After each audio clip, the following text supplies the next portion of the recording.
I would like to, for a moment, ask you some questions about the economics of job getting in terms of the blacks versus the whites. The statistics I was able to pull together indicate that at the present time, white males make $17,427 on an average basis for the year. Black males make $12,738. White females make $10,244, and black females make $9,476. It is clear from these figures, as indeed I think it's clear to most of us from what we see, that there is a discrimination against blacks and against women in our present system.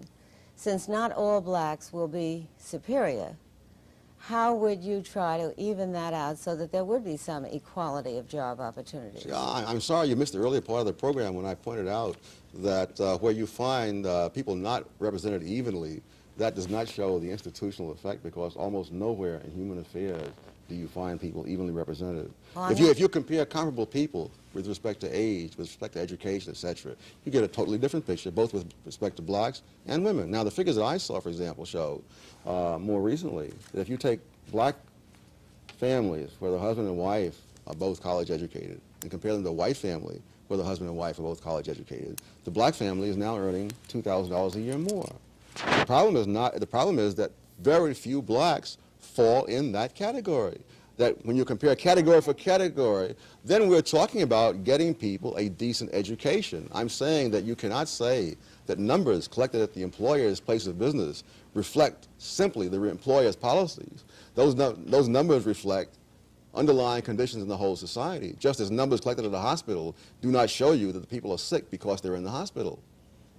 No, I would agree with that, but you would also have to agree that, generally speaking, women are paid less, for example, for the same jobs as men. No, I would not. I would not agree with that. If you're talking about women with the same number of years of experience, with the same continuous service, etc., then when I look at that, I don't find that disparity. I find, for example, in many cases, the women are making more, depending on how you break the data down.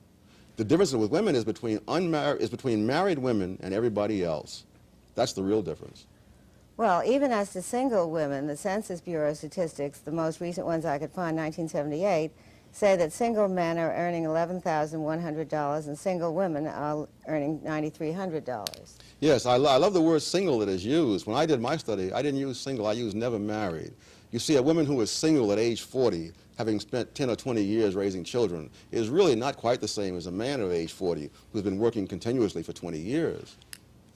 And the differential she cited is not that great, so it could easily be accounted for by the point Yes, you because when I raised. break them down the other way, I did this for the academic world, and there I found the women who are never married, which is the term the way I take it. There they were earning more than the men. And similarly, when the government did data some years ago on women who had been working continuously since high school into their 30s, there you found that they were making slightly more than men of the same description. So the difference is between married women and everybody else. And married men get an extra bonus because their wives take care of many things that enable them to put more time into their careers. I'm sure you're aware of the fact that there are approximately 15% of all homes in which there is only one wage earner. So that when you talk about women being able to take care of things for their married mate wage earner, the fact is that in the overwhelming majority of American homes, the women also work. And therefore, I don't think your explanation that women have other responsibilities and that that's why they are... Work can mean part-time work or full-time work. Women do not work full-time to the same extent that men. Part-time workers make less than full-time workers.